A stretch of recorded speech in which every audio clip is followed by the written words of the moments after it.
Gloire au Seigneur Jésus. Oh, cet homme à qui obéissent les tempêtes et le vent. Il agite de l'eau.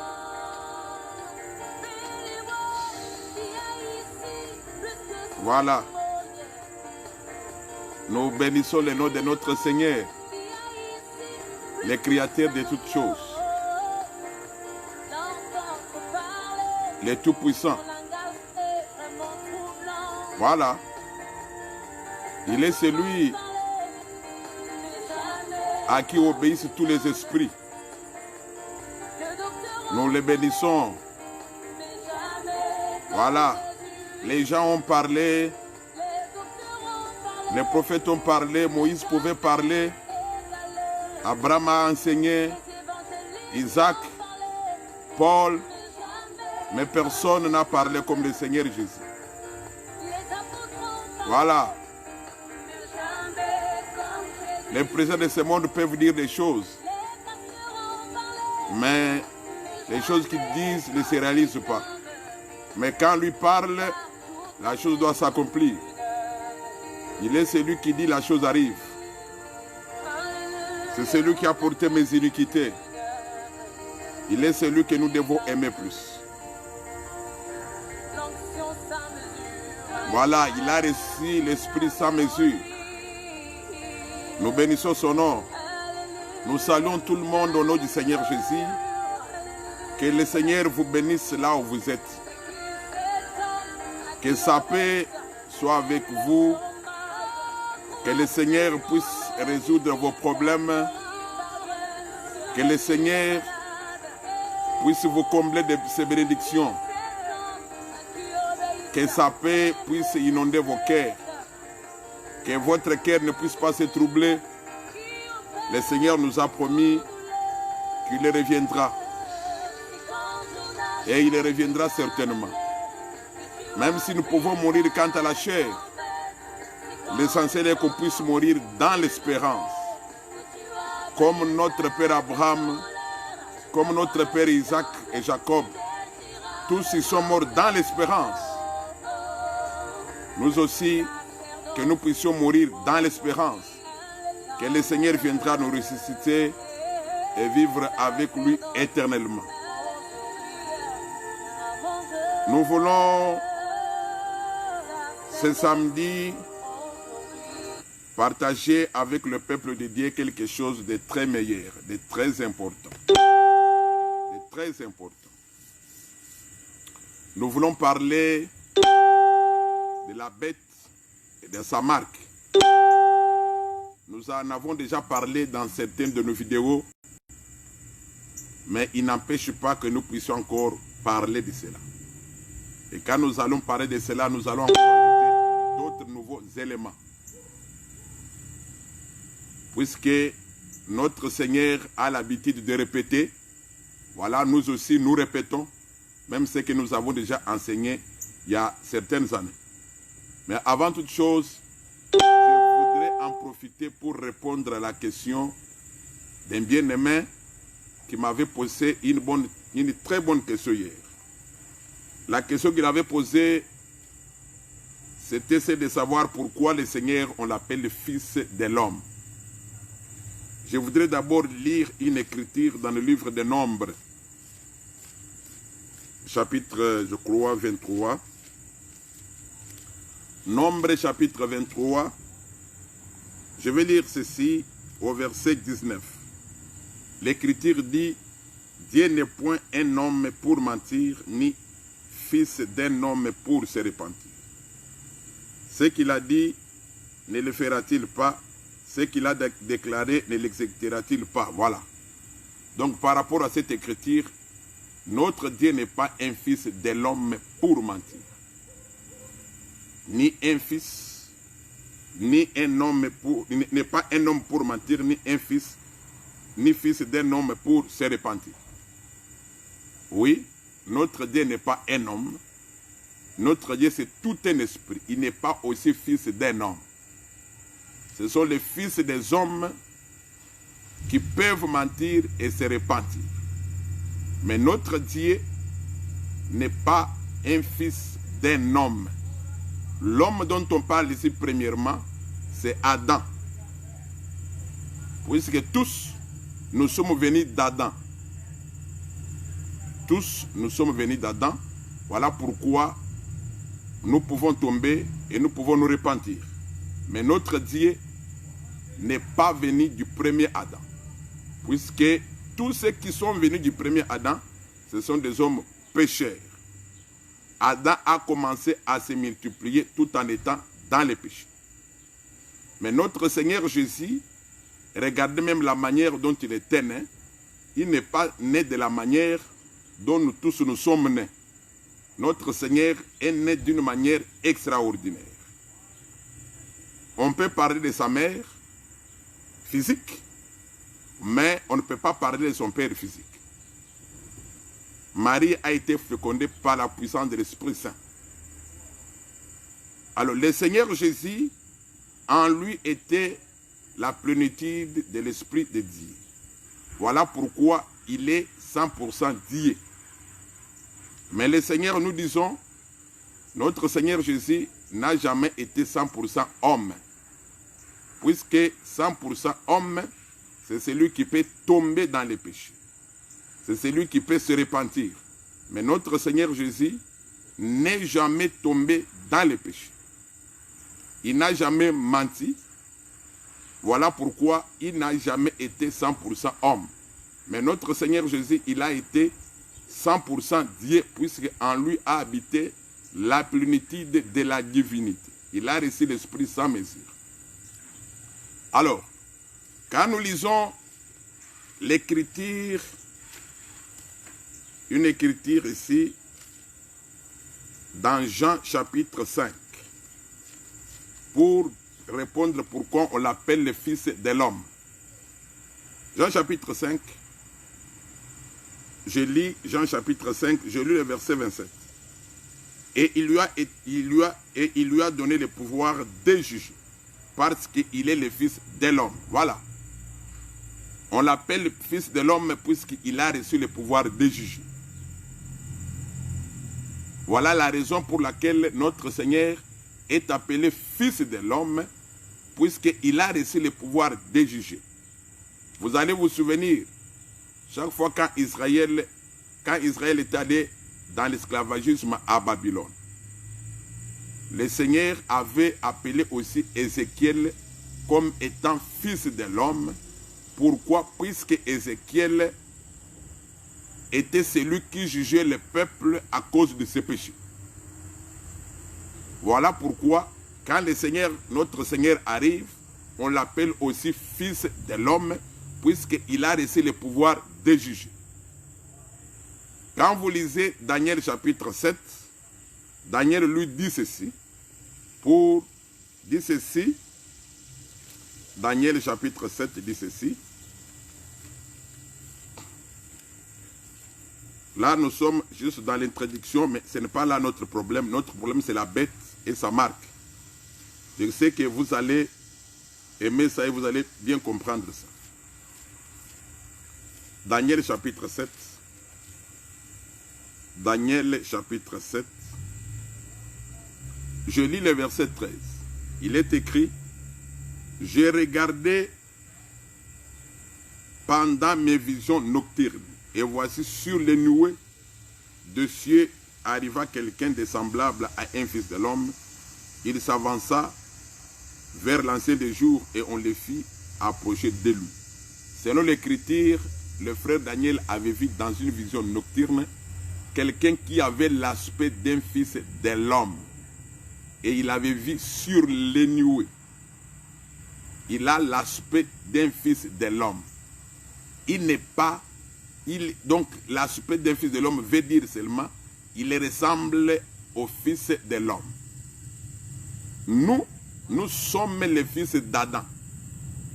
Mais quand le Seigneur Jésus arrive, il porte le corps semblable au corps des fils de l'homme. Donc nous sommes des fils de l'homme, puisque l'homme c'est Adam. Nous sommes les fils de l'homme. Tout le monde est fils de l'homme, fils d'Adam.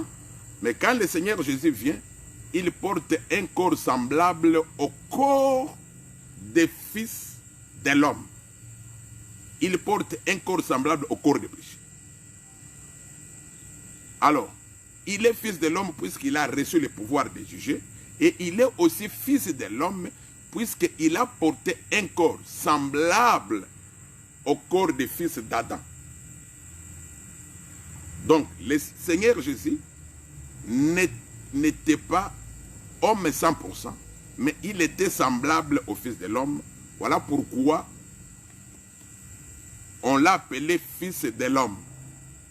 C'est par rapport à cette écriture aussi des juges, puisqu'il est celui qui juge. Voilà pourquoi on l'a appelé Fils de l'homme. Voilà la réponse que je pouvais donner. Alors, nous parlons de la bête et la marque de la bête. La bête et sa marque.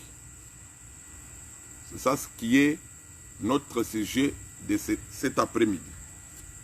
Alors, je vais d'abord lire la première écriture. Là, je suis dans Genèse, chapitre 3. Genèse, chapitre 3. Je lis le verset premier.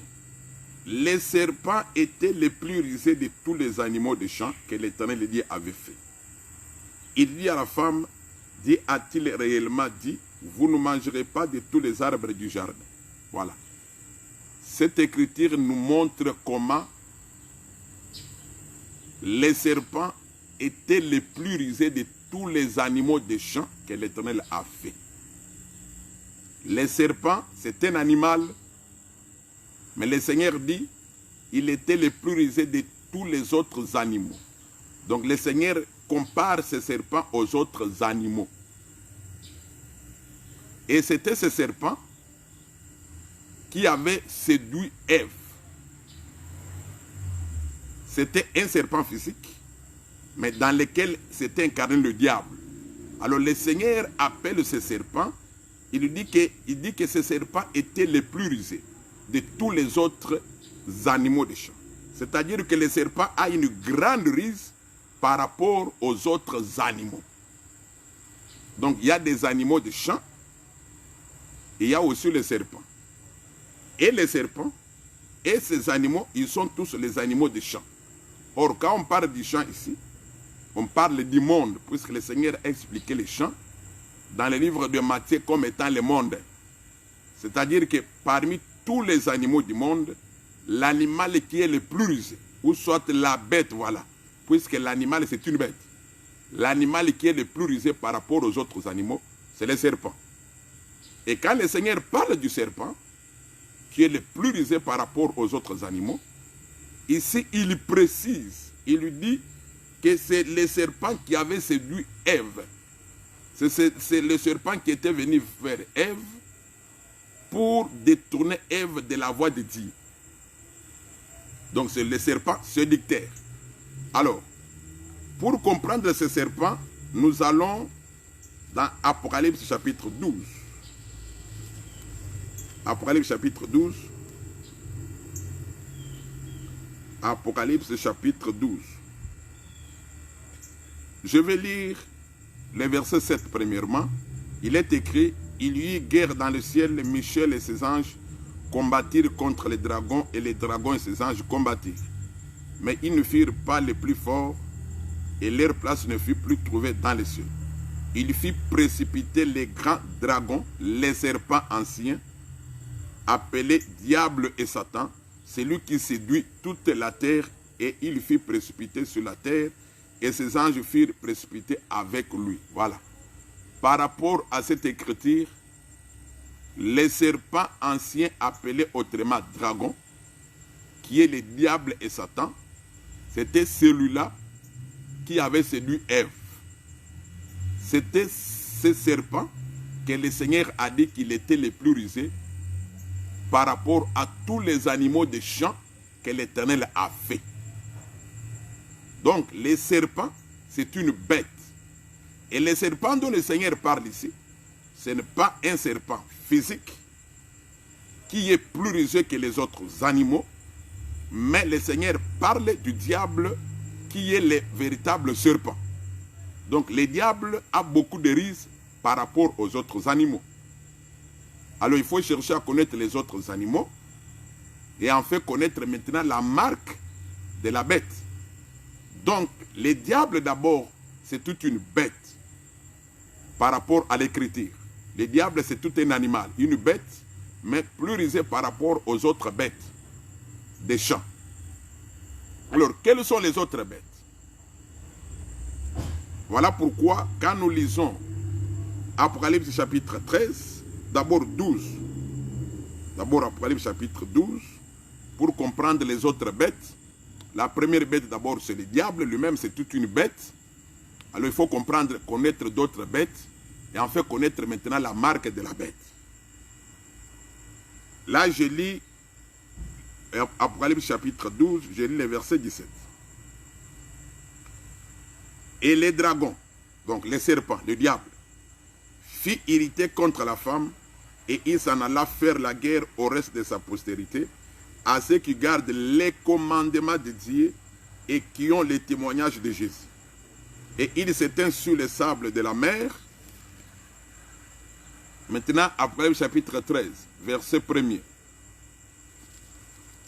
Puis je vis monter de la mer une bête qui avait 10 cornes et 7 têtes. Et sur ces cornes 10 diadèmes et sur ces têtes des noms de blasphème. La bête que je vis était semblable à un léopard. Ses pieds étaient comme ceux d'un ours et sa gueule comme une gueule d'un lion. Le dragon lui donna sa puissance et son trône et une grande autorité. Alors, par rapport à l'écriture, nous voyons le dragon qui va donner sa puissance à une autre bête. Donc c'est une bête qui donne sa puissance à une autre bête. Quand nous lisons Apocalypse chapitre 12, au verset 13, l'écriture dit, et au verset 3 plutôt, l'écriture dit, un autre signe parut encore dans le ciel, et voici c'était un grand dragon rouge, ayant 7 têtes et 10 cornes, et sur ses têtes 7 diadèmes. Donc, le dragon qui est le diable, qui est le serpent, qui est la bête, quand on voit la bête, le Seigneur définit, explique, donne donc la forme de la bête. Comment il se présente. Il a dit, le Seigneur dit qu'il a 10 cornes et il a 7 têtes. Alors, la bête va donner son pouvoir à une autre bête. Quand il lui donne le pouvoir, cette bête-là porte aussi les 7 têtes et les 10 cornes du dragon. Ça, c'est une autre bête. Alors, on définit cette bête-là comme elle ressemble, on dit que l'écriture dit qu'elle ressemble à un lion, à l'ours et au léopard. Donc, cette bête à qui le dragon a donné sa puissance est comme un dragon, elle est comme un léopard, elle est comme un ours ou comme un lion. Donc, dans cette bête, on retrouve 3 caractéristiques. La caractéristique du léopard, de l'ours et du lion.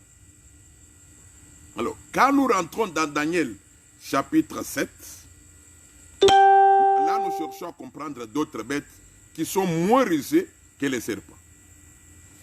Daniel chapitre 7 dit ceci. Je vais lire quelques versets seulement. La première année de Belchassar, roi de Babylone, Daniel eut un songe et des visions de son esprit. Pendant qu'il était sur sa couche, ensuite écrivit les songes et raconta les principales choses. Daniel commença et dit, je regardais pendant ma vision nocturne et voici les 4 vents de cieux firent irruption sur la grande mer.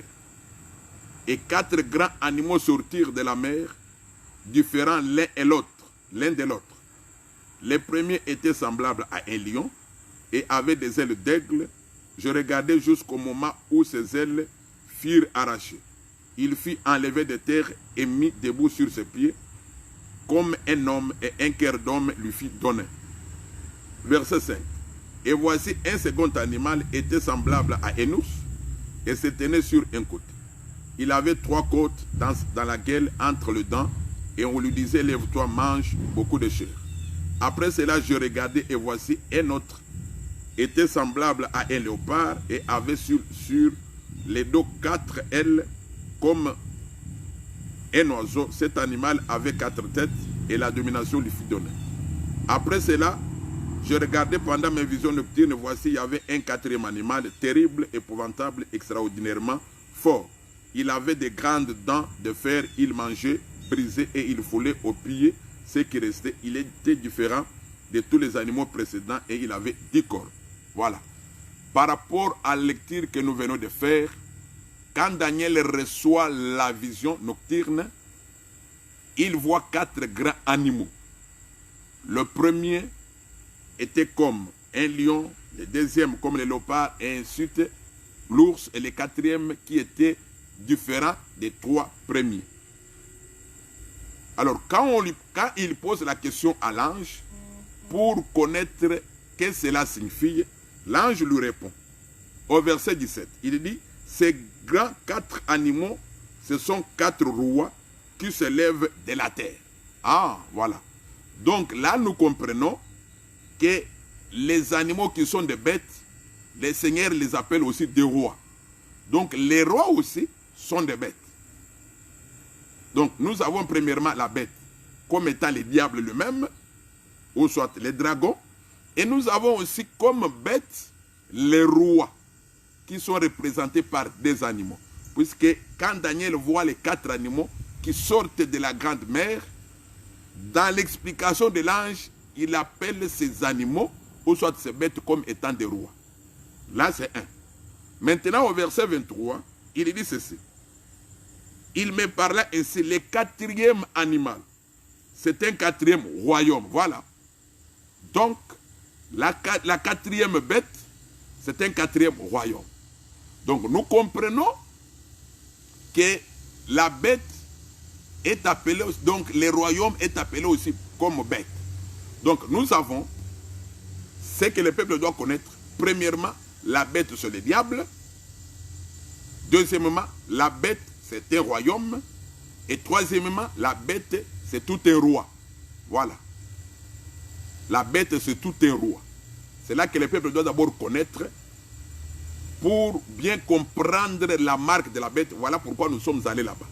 Il faut d'abord connaître que la bête, le serpent lui-même, le diable lui-même, le Seigneur l'appelle bête. Et deuxièmement, la bête est appelée aussi, donc le royaume aussi est appelé bête. Et aussi le roi est appelé bête. Voilà pourquoi dans Genèse chapitre 3, verset 1, le Seigneur dit, les serpents étaient les plus rusés de tous les animaux des champs. Donc, il y a le serpent qui est le diable, mais qui a beaucoup de ruses par rapport aux autres animaux des champs. Les autres animaux des champs sont soit les rois, soit les royaumes. Ce sont des animaux des champs. Donc, et les royaumes et les rois de la terre, ce sont des bêtes, mais qui sont moins rusés que la bête qui est moins rusée que le diable. Moins rusée que la bête qui est le diable. Alors, maintenant, quand nous rentrons dans Apocalypse chapitre 13, pour parler maintenant de la marque de la bête, nous sommes dans Apocalypse chapitre 13. Nous sommes dans Apocalypse chapitre 13. Alors, il est écrit ceci. Au verset 4. Et au verset 3. Et je vis l'une de ses têtes comme blessée à mort, mais sa blessure mortelle fut guérie, et toute la terre était dans l'admiration derrière la bête. Ils adorèrent les dragons parce qu'il avait donné l'autorité à la bête. Ils adorèrent la bête en disant qui est semblable à la bête et qui peut combattre contre elle. Il lui fit donner une bouche qui proférait des paroles arrogantes et des blasphèmes. Et il lui fit donner le pouvoir d'agir pendant 42 mois. Ici, nous voyons la bête à qui on a donné une bouche. Donc, une bête qui parle. Or, nous avons dit que la bête peut être soit le diable, soit un royaume, soit un roi de ce royaume-là. Alors, quand nous voyons la bête qui parle, ici nous devons comprendre que ça devient le roi d'un royaume. Pourquoi? Puisque le royaume est représenté par un roi. Et c'est le roi qui parle en faveur de ce royaume. Donc le royaume a été toujours représenté par le diable. C'est comme aujourd'hui, chaque pays du monde a été toujours représenté par son président. Quand le président parle, il parle en faveur de son pays. Donc le président, c'est lui qui est la bouche de son pays. Voilà pourquoi quand on dit que la bête parle, la bête, c'est la bouche du royaume. Ça, il faut que le peuple comprenne. La bête, c'est la bouche du royaume. La bête représente les royaumes.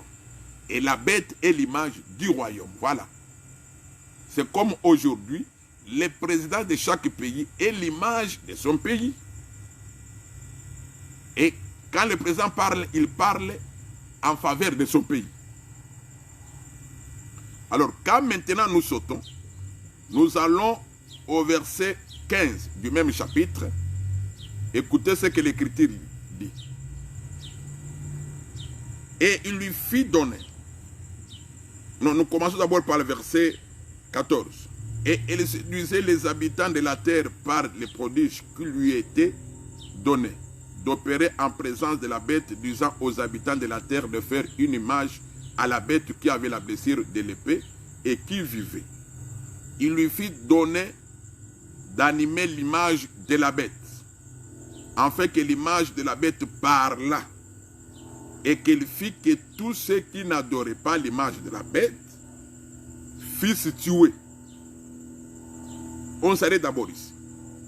Par rapport à cette écriture, l'écriture témoigne qu'il y a eu, qu'on a vu, que le frère Jean a vu une autre bête qui venait de la terre, et cette bête-là qui était qui parlait comme un agneau, et qui était comme un agneau, mais qui parlait comme un dragon.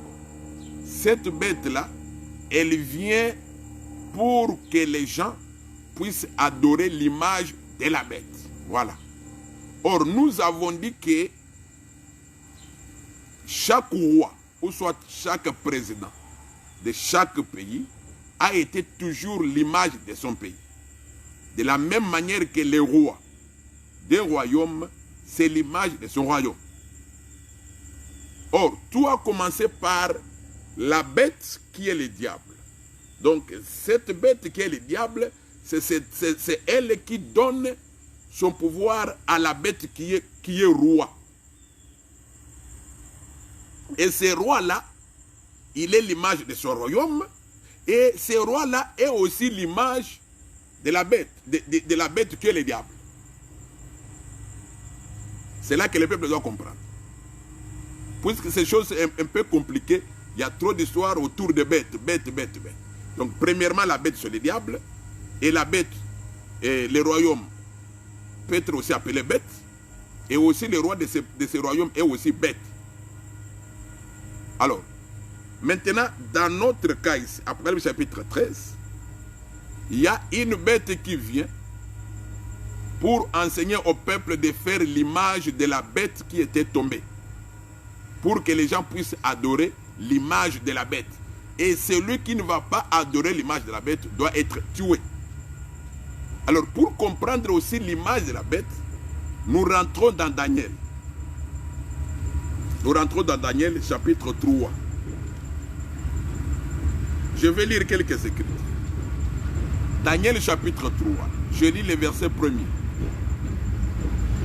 Le roi Nebuchadnezzar fit une statue d'or, haute de 60 coudées et large de 6 coudées. Il la dressa dans la vallée de Dura, dans la province de Babylone.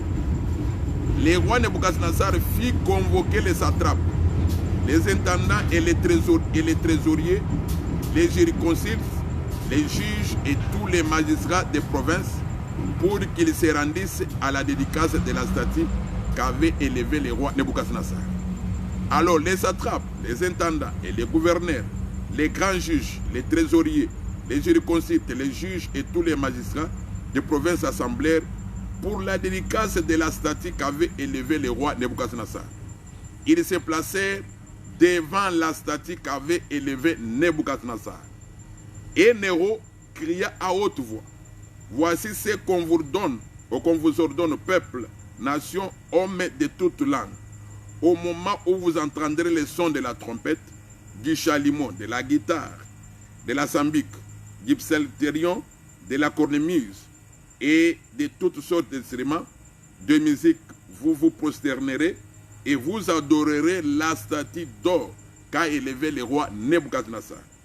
Quiconque ne se prosternera pas, n'adorerait pas, sera jeté à l'instant même au milieu d'une fournaise ardente. Voilà. Le roi Nebuchadnezzar élève une statue. Et cette statue-là qu'il avait élevée représentait le roi. Et le roi va dire que cette statue doit être adorée par tous. Et quiconque ne va pas adorer ma statue, moi Nebuchadnezzar, il sera jeté dans la fournaise ardente. Or, quand on vous jette dans la fournaise ardente, on vous tue. Puisque là, c'est le feu. Vous allez mourir. Ce qui est arrivé du roi Nebuchadnezzar, c'est ça ce qui est repris dans Apocalypse chapitre 13. Où on voit quelqu'un, une bête qui vient dire aux habitants de la terre de pouvoir adorer l'image de la bête. Et quiconque ne va pas adorer l'image de la bête sera tué. C'est la même chose. C'est la même chose. Donc, Nebuchadnezzar avait élevé une statue. Cette statue, c'était l'image de Nebuchadnezzar. Quiconque adore la statue, il adore l'image et adore Nebuchadnezzar. Puisque la statue représente Nebuchadnezzar. De la même manière, dans Apocalypse chapitre 13, quiconque va adorer l'image de la bête, il va directement adorer la bête. Pour comprendre cela, puisque le diable a toujours imité notre Dieu, vous allez vous souvenir, le Seigneur a dit ceci. Nous lisons une écriture. Là, je suis d'abord dans 1 Corinthiens chapitre 11. 1 Corinthiens chapitre 11.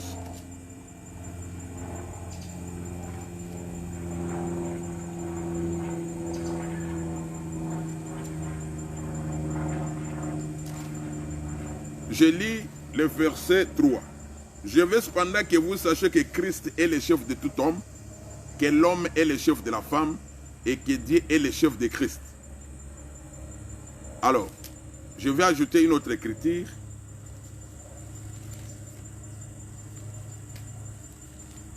Hébreu. Hébreu chapitre 1er. L'écriture dit ceci.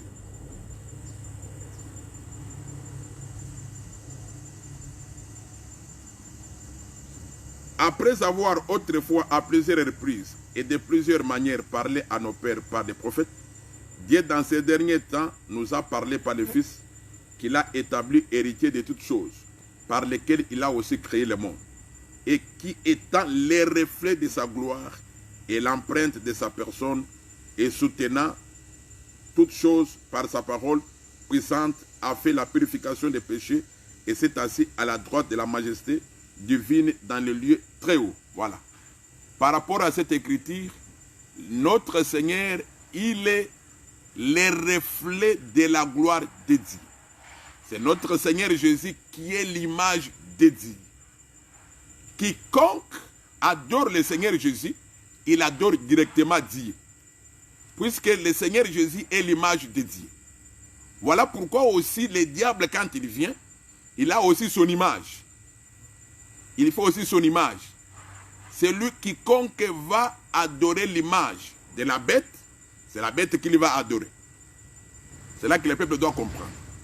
De la même manière que Nebuchadnezzar avait fait une statue. Quiconque adore la statue de Nebuchadnezzar, directement il adore Nebuchadnezzar. Donc l'image de la bête représente la bête elle-même. Voilà pourquoi notre Seigneur Jésus est l'image dédié, il représente Dieu sur la terre. Alors nous aujourd'hui, comme nous adorons le Seigneur Jésus, c'est Dieu que nous adorons. Puisque le Seigneur Jésus, c'est celui qui est l'image de Dieu. Le Seigneur Jésus, c'est lui l'image de Dieu. Alors, quand nous rentrons dans Apocalypse chapitre 13, celui qui ne va pas adorer l'image de la bête, il sera tué. Même chose avec Daniel chapitre 3. Quiconque ne va pas adorer l'assassin de Nebuchadnezzar, il sera jeté dans la fournaise ardente. De ce temps-là, il y a eu Meshach, Shadrach et Abednego qui avaient refusé d'adorer la statue de Nebuchadnezzar. Voilà pourquoi ils étaient jetés dans la fournaise ardente. Donc, Dieu ne fait que ramener ce qui est passé pour dire que quand le temps arrivera, quiconque refusera d'adorer l'image de la bête sera aussi jeté dans la fournaise ardente. C'est-à-dire il sera tué. Alors, Apocalypse chapitre 13 dit ceci. Apocalypse chapitre 13. Oh, il y a le soleil qui dérange ici.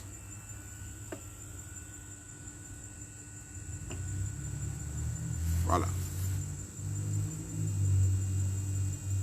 Je crois que tout va bien.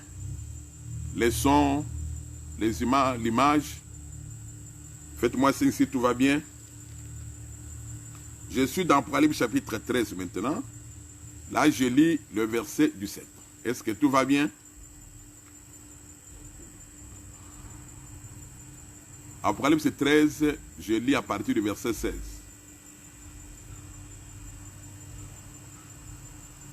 Est-ce que tout va bien? Je crois que tout va bien.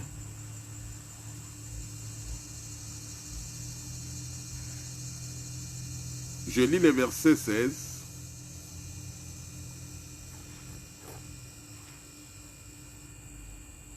Et il fit que tous, petits et grands, riches et pauvres, libres et esclaves, reçussent une marque sur leur main droite ou sur leur front. Voilà.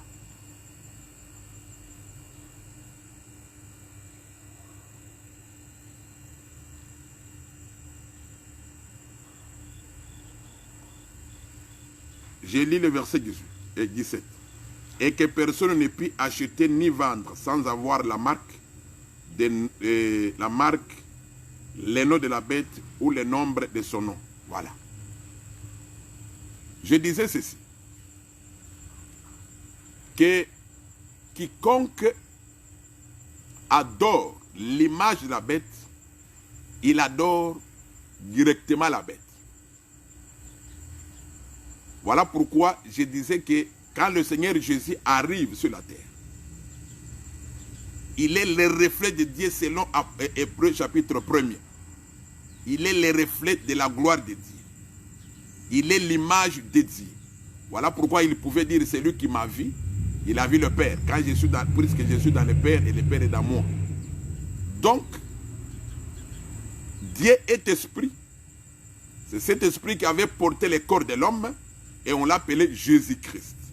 Voilà pourquoi nous avons toujours dit que Jésus, il est Dieu 100%, puisque en lui habitait toute la plénitude de la divinité. Mais comme il était dans le corps de l'homme, voilà pourquoi on pouvait dire qu'il est l'image de Dieu. Puisqu'on ne peut pas voir Dieu car Dieu est esprit, mais c'est donc Dieu a porté le corps, on l'a vu par le Seigneur Jésus. Voilà pourquoi nous avons toujours dit qu'il n'y a pas un autre Dieu en dehors du Seigneur Jésus-Christ.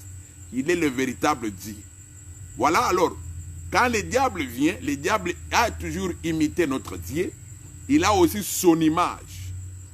L'image du diable, c'est ça dans Apocalypse chapitre 13, où l'Écriture dit, quiconque ne va pas adorer l'image de la bête, que cette bête-là c'est le diable. Puisque je vous ai expliqué tantôt que le diable c'est la bête, les rois c'est aussi la bête, les royaumes c'est la bête. Les rois qui a reçu le pouvoir de la bête représentent la bête. C'est ce roi-là qui est l'image de la bête. Quiconque ne va pas l'adorer, il sera tué. Même chose avec Daniel, même chose avec le roi Nebuchadnezzar qui avait fait la statue, qui avait dit aux habitants de la terre à cette époque de pouvoir adorer sa statue. Quiconque ne va pas adorer, il sera jeté dans la fournaise ardente. Voilà, il y a eu Meshach, Shadrach, Abednego qui n'avaient pas adoré cette statue. Voilà pourquoi on les avait jetés dans la fournaise ardente. Donc le diable revient avec la même histoire de Nebuchadnezzar, il revient avec cela dans Apocalypse chapitre 13. Pour que les gens puissent adorer son image. Et cette image, ça sera une image physique. Et quiconque ne va pas adorer son image, il sera tué. Alors, maintenant, dans Apocalypse chapitre 13, l'Écriture dit, au verset 16, « Et il fit que tous, petits, grands, riches et pauvres, libres, esclaves, reçussent une marque sur leur main droite et sur leur front. » Voilà. Le grand problème, c'est la marque de la bête. Aujourd'hui, il y a plusieurs enseignements autour de la marque de la bête. C'est là le grand problème. Les gens nous parlent même de la puce. Nous écoutez, la puce qu'on va mettre, c'est la marque de la bête, c'est 666. Non. Non. Les Écritures ne disent pas ça.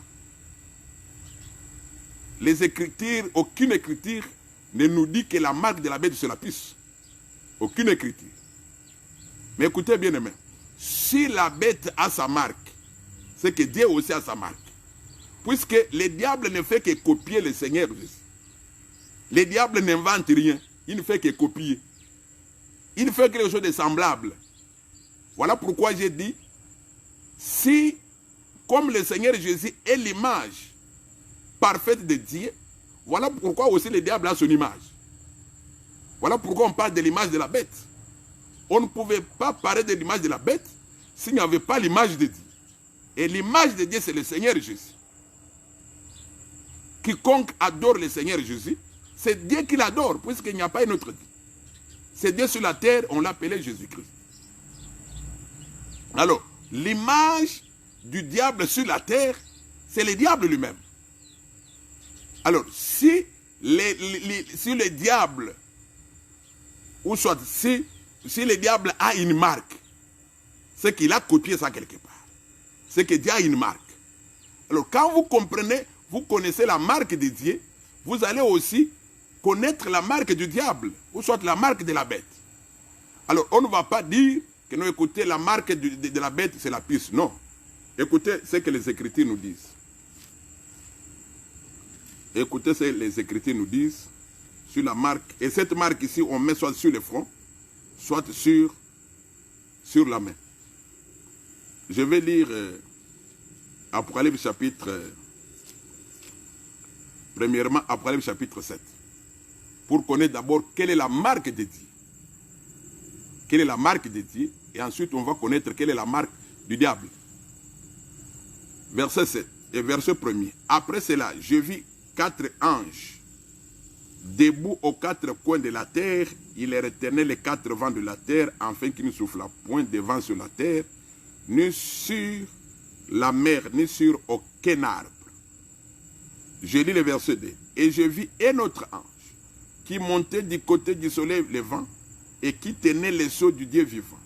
Il cria d'une voix forte aux 4 anges à qui il avait été donné de faire du mal à la terre et à la mer, et il dit, ne faites point de mal à la terre, ni à la mer, ni aux arbres, jusqu'à ce que nous ayons marqué du sceau les fonds des serviteurs de notre Dieu. Par rapport à cette écriture, l'écriture nous montre noir sur blanc que les serviteurs de Dieu doivent être marqués du sceau de Dieu.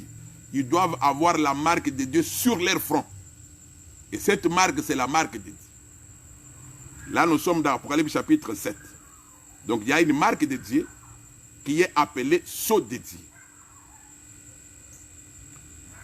Et ici, les gens qui seront marqués, ou soit les gens qui vont recevoir le sceau de Dieu, ou soit la marque de Dieu, l'Écriture témoigne qu'ils seront 12 000 de chaque tribu des enfants d'Israël. Au total, 144 000. Alors, quelle est cette marque ici? quelle est cette marque ici? Qui sera sur le front? Puisque l'Écriture dit qu'on mettra, l'Écriture dit ceci, que ne faites point de mal à la terre, ni à la mer, ni aux autres, aux arbres, jusqu'à ce que nous ayons marqué du sceau le front. Voilà. Donc jusqu'à ce qu'on ait marqué du sceau le front des serviteurs de notre Dieu. Donc, les serviteurs de Dieu, ils ont la marque de Dieu sur leur front. Mais quelle est cette marque ici? Quand nous lisons Apocalypse chapitre 14, c'est là où nous voyons la marque. Apocalypse chapitre 14. Je lis le verset 1er. Je regardais et voici l'agneau se tenait sur la montagne de Sion. Et avec lui les 144 000 personnes qui avaient son nom et le nom de son père écrit sur leur front. Voilà. Donc ici, les frères Jean voient sur la montagne de Sion les 144 000, mais sur leur front, ils voient les noms de Dieu et les noms de l'agneau, un seul nom. Donc l'agneau est Dieu, donc l'Écriture dit 144 000 personnes qui avaient son nom, donc le nom de l'agneau et le nom de son père. Donc c'est-à-dire l'agneau et le père ont un seul nom, puisque l'agneau c'est le Seigneur Jésus. Notre Seigneur Jésus, il est le Fils, il est l'agneau, il est aussi notre Père. Donc, ils ont un seul nom. C'est ce nom-là qui est la marque sur le front. Et nous allons expliquer pourquoi sur le front. Donc, la marque de Dieu sur un enfant de Dieu, c'est le nom de Dieu sur le front d'un enfant de Dieu. C'est ça la marque de Dieu. Donc, c'est le nom de Dieu. Et quel est le nom de Dieu? Apocalypse chapitre 19 nous répond. Apocalypse chapitre 19 dit ceci. Au verset 13. Et il était revêtu d'un vêtement teint de sang. Son nom est la parole de Dieu. Le nom, c'est la parole de Dieu. Donc, tout celui qui est enfant de Dieu, il a la marque de Dieu sur lui. Et cette marque, c'est le nom de Dieu. C'est la parole de Dieu. C'est cette marque-là qui est sur le front de tout enfant de Dieu. Voilà pourquoi quand vous rentrez dans les livres de Deutéronome, puisque le diable ne fait que copier, quand vous rentrez dans les livres de Deutéronome, Moïse avait dit ceci aux enfants d'Israël. Moïse avait déjà dit cela aux enfants d'Israël. Deutéronome chapitre 6. Je commence par le verset 6. Et ces commandements que je te donne aujourd'hui seront dans ton cœur. Tu les inculqueras à tes enfants, tu en parleras quand tu seras dans ta maison. Quand tu iras en voyage, tu te coucheras à quand tu te lèveras. Tu les lieras comme un signe sur tes mains et ils seront comme des frontaux entre tes yeux. Voilà.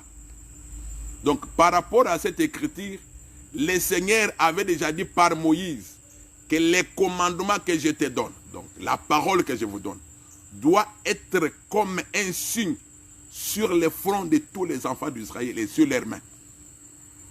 Or, les commandements que Moïse avait donnés aux enfants d'Israël, c'était seulement la parole de Dieu. Donc voilà, déjà depuis longtemps, les enfants d'Israël pouvaient avoir déjà la marque de Dieu sur eux. Et cette marque qu'ils avaient n'était rien d'autre que les commandements de Dieu, que la parole de Dieu. Donc, pour dire que tout enfant de Dieu qui a reçu Dieu dans sa vie, il doit avoir la marque de Dieu. Et la marque de Dieu, c'est ça la parole de Dieu qu'il a reçue. Dans un autre langage, c'est ça l'esprit de Dieu qu'il a reçu. Donc, on ne peut pas comprendre la marque de la bête sans toutefois connaître d'abord la marque de Dieu. Voilà pourquoi nous sommes allés dans Apocalypse chapitre 7 d'abord, pour montrer la marque de Dieu qu'on devait mettre sur les 144 000. Et Apocalypse chapitre 14 nous dit que cette marque-là, ce qu'on mettait sur leur front, c'était le nom de Dieu. Or, le nom de Dieu, c'est sa parole. Voilà. Pour dire que la marque de Dieu, c'est la parole. Tout celui qui a Dieu avec lui, il a la marque de Dieu avec lui. Et cette marque, c'est sa parole. C'est l'Esprit de Dieu. C'est la marque de Dieu qui pouvait distinguer les enfants d'Israël avec d'autres peuples. Voilà pourquoi même notre fois, dans notre vidéo, nous avions dit que même les enfants d'Israël, même leur manière de s'habiller, c'était une marque de Dieu. Ils ne s'habillaient pas comme tout le monde. Voilà pourquoi Dieu leur avait dit, quand vous allez vous habiller, qu'au bord de vos vêtements, qu'il y ait une frange. Ça, c'était la marque de la loi de Dieu. C'est la manière que les enfants d'Israël s'habillaient était différente de la manière des Philistins. Chez les Philistins, vous n'allez pas trouver quelqu'un avec une tunique ayant une frange au bord de sa tunique. Donc, la marque de Dieu, c'est la parole de Dieu. Donc, si tu as Dieu, tu dois avoir la marque de Dieu en toi. Or, la parole, c'est l'Esprit de Dieu. Voilà. Voilà pourquoi le Seigneur a dit ceci dans Romains. Le Seigneur a dit ceci dans Romains. Je vous donne d'abord la marque de Dieu avant de parler de la marque de la bête. Puisque les gens vous disent, non, la marque de la bête, c'est la puce. Non. La puce ne sera jamais la marque de la bête. Romains, chapitre 8, je pense. Voilà. Romains, chapitre 8, verset 9. Le Seigneur dit ceci. Pour vous, vous ne vivez pas selon la chair, mais selon l'esprit. Du moins, si du moins l'esprit de Dieu habite en vous. Voilà. Si quelqu'un n'a pas l'esprit de Christ, il ne lui appartient pas. Voilà. Donc, tout celui qui n'a pas l'esprit de Christ en lui, il n'appartient pas à Christ. C'est cet esprit-là qui fait à ce que tu sois différent des gens du monde. C'est cet esprit-là, l'esprit de Dieu qui est en toi, qui est la marque de Dieu, qui est le sceau de Dieu. Donc, l'image. Ah, on dit que l'image devient mauvaise. C'est regrettable. Hein?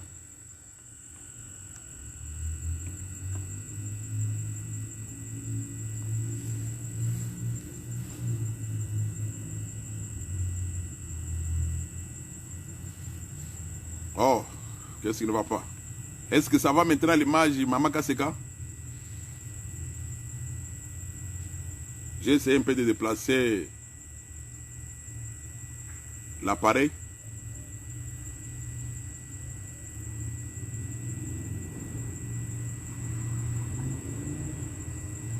J'attends la réponse avant de continuer.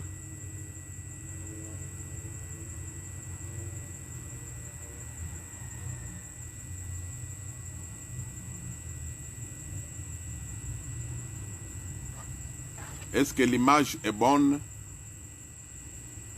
ou c'est toujours compliqué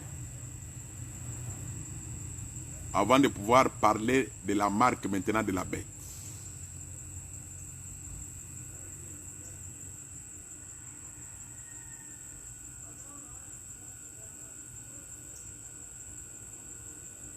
Voilà.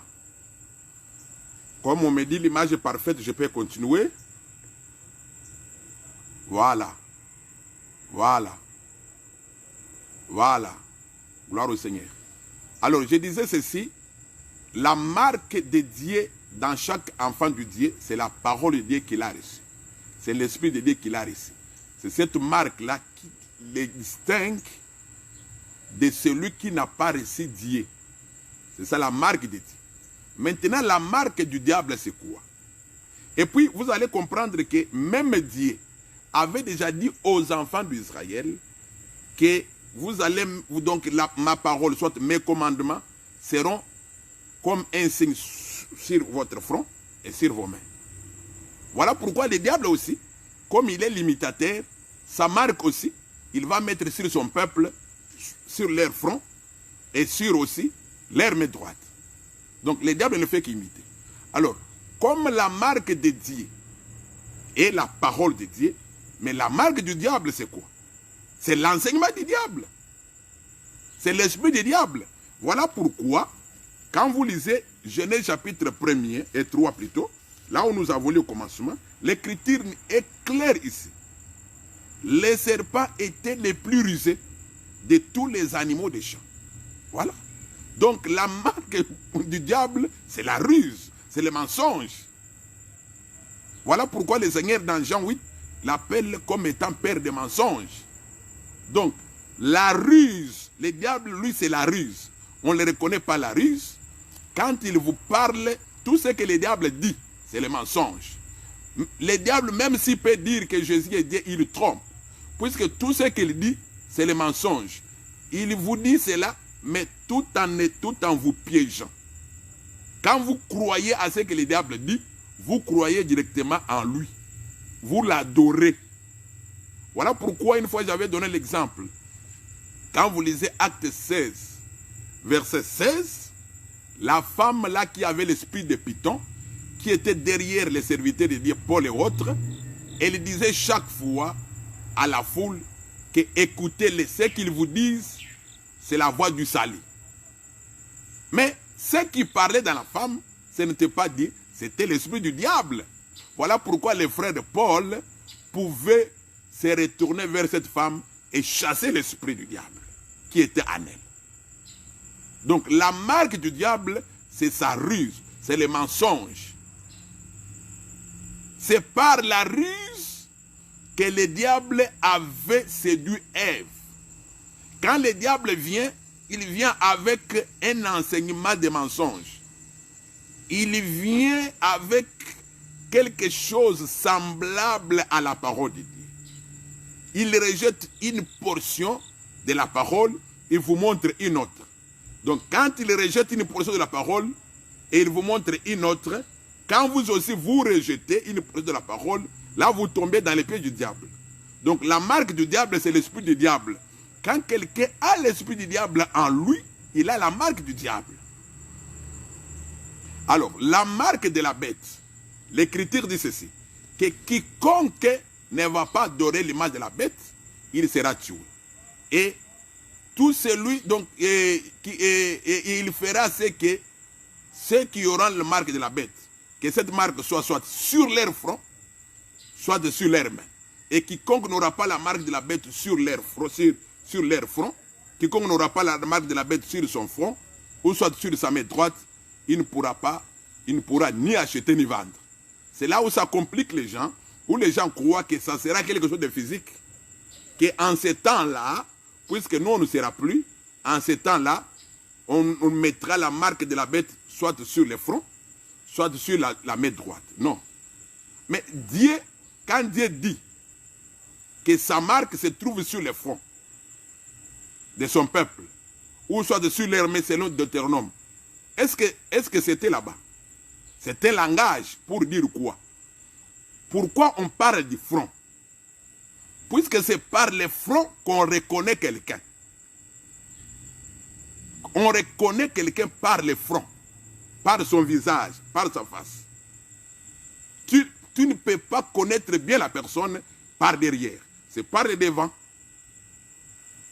Voilà pourquoi le Seigneur pouvait dire sur le front. C'est pour bien reconnaître. Donc c'est par cette marque-là qu'on reconnaît. Qu'on reconnaît quelqu'un. Et pourquoi sur la main? C'est la main, ce sont les œuvres. C'est avec la main qu'on travaille. Pour dire que si quelqu'un a la marque de Dieu sur sa main, c'est-à-dire que ces œuvres seront les œuvres de Dieu. Mais s'il a la marque du diable sur sa main, cela veut dire que ces œuvres seront les œuvres du diable. Voilà pourquoi si on pouvait appeler Caïn, on dit que Caïn était du diable, c'était par rapport à ses œuvres. Mais Caïn comme tel, physiquement, il était fils d'Adam. Mais comme ses œuvres étaient mauvaises, on dit que Caïn était du diable. C'était par rapport aux œuvres. Donc la marque de la bête sur le front, ou soit sur la main, pour que... donc l'écriture dit que si tu n'as pas ça sur ton front, ou sur ta main, tu ne sauras pas vendre ou acheter. Or, dans les systèmes du monde, pour que quelqu'un vive, il doit vendre ou acheter. Ce langage veut dire seulement que quiconque n'aura pas cela, il sera tué, il va mourir. Voilà pourquoi les 144 000 qui auront la marque de Dieu sur eux, tous seront tués. Tous seront tués. Et quand vous rentrez dans le livre de Daniel, Meshach, Shadrach et Abednego, qui avaient la marque de Dieu sur eux, n'avaient pas adoré la statue. Voilà pourquoi ils étaient jetés dans la fournaise ardente. Alors quand l'Écriture dit que quiconque n'aura pas cela, soit sur son front ou sur sa main, il n'achètera pas, il ne vendra pas. Dans un autre langage, il mourra. Il mourra. Et ceux qui n'en auront pas en ce moment-là, ça sera seulement ceux qui vont croire à l'enseignement des déouins. Et ils auront la marque de Dieu. Voilà pourquoi tous, ils vont mourir. Donc, ne pas acheter, ou soit ne pas vendre, veut dire seulement mourir. D'ailleurs, ça se répète. Je vais lire ça pour vous, pour terminer. Pour terminer, je vais lire ça pour vous. Apocalypse chapitre 13. Apocalypse chapitre 13, je vais lire pour vous. L'Écriture dit ceci. Verset 15. Il lui fit donner d'animer l'image de la bête, afin que l'image de la bête parlât. Et qu'elle fit que tous ceux qui n'adoreraient pas l'image de la bête fussent tués, vous voyez. Donc, tous ceux qui ne vont pas adorer l'image de la bête, ils vont tous être tués. Et tous ceux qui ne vont pas adorer l'image de la bête, ils n'auront pas la marque de la bête. Je crois que le peuple me comprend. Pour adorer la bête, il faut avoir la marque de la bête. C'est ça aujourd'hui même, pour adorer le Dieu, il faut avoir la marque du Seigneur qui est l'Esprit du Seigneur. Et aujourd'hui aussi, je vous informe que tout celui qui n'a pas la marque du Seigneur Jésus, il sera aussi tué par Dieu. Voilà pourquoi on parle de l'enfer. Parce qu'il y a des gens qui croient que l'enfer c'est quelque chose qu'on dirait un mythe. Non, non. Il y aura un moment. Donc, le jugement dernier donc, arrivera certainement. Donc, tout celui qui n'a pas la marque de Dieu aujourd'hui, tout celui qui n'a pas l'esprit de Christ aujourd'hui, il va connaître une seconde mort, qui est la mort éternelle. De la même manière, aussi le diable, puisque le diable ne fait qu'imiter notre Seigneur Jésus. De la même manière, tout celui qui n'aura pas la marque de la bête, il sera tué par la bête. C'est ça, Meshach, Shadrach, Abednego, et ils n'avaient pas la marque de Nebuchadnezzar. Voilà pourquoi ils étaient passés par la fournaise ardente. Alors, avoir la marque de la bête sur le front, ou soit sur la main, pour acheter ou vendre, cela n'est pas physique. Je vous ai expliqué que pourquoi on parle du front, pourquoi on parle de la main. Et depuis Deutéronome, nous avons vu Dieu dire à Moïse que mes commandements soient écrits sur vos fronts et sur vos mains. Or, si les fronts des enfants d'Israël, physiquement, il n'y en avait pas. On n'en avait pas vu, il n'y en avait pas. Et même sur leurs mains, c'était un langage pour dire que par les physiques, c'était un langage pour dire que, comme on parle du front, c'est par les fronts, par le visage, qu'on peut reconnaître quelqu'un. On reconnaît quelqu'un par le visage. Tu ne peux pas connaître quelqu'un par le derrière. Voilà pourquoi le Seigneur parle du front.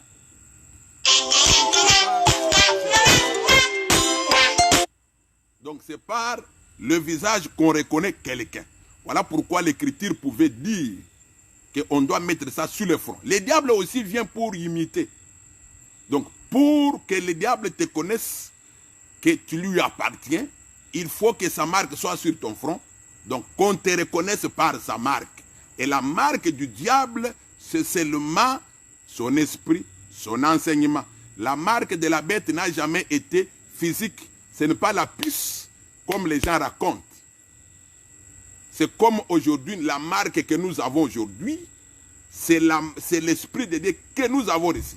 Voilà pourquoi l'Écriture dit, tout celui qui n'a pas l'esprit de Christ ne lui appartient pas. Et sur le front, pourquoi? Et sur la main, pourquoi? Puisque la main parle des lèvres. Donc, pour montrer que vous êtes enfant de Dieu, les œuvres doivent les démontrer. Si vous avez les œuvres du diable, c'est que vous avez la marque du diable. Je vous informe que même aujourd'hui, il y a des gens qui ont la marque du diable. Il y a des gens qui ont la marque du diable aujourd'hui. Et cette marque, c'est l'esprit du diable. Vous allez les reconnaître par leurs œuvres. Si les œuvres sont les œuvres du diable, c'est que ces gens, ils ont la marque du diable. Je crois que je suis à la fin de mon message, puisque le soleil est en train de me déranger. Je suis dehors ici. Alors que le Seigneur puisse vous bénir. On va se retrouver prochainement.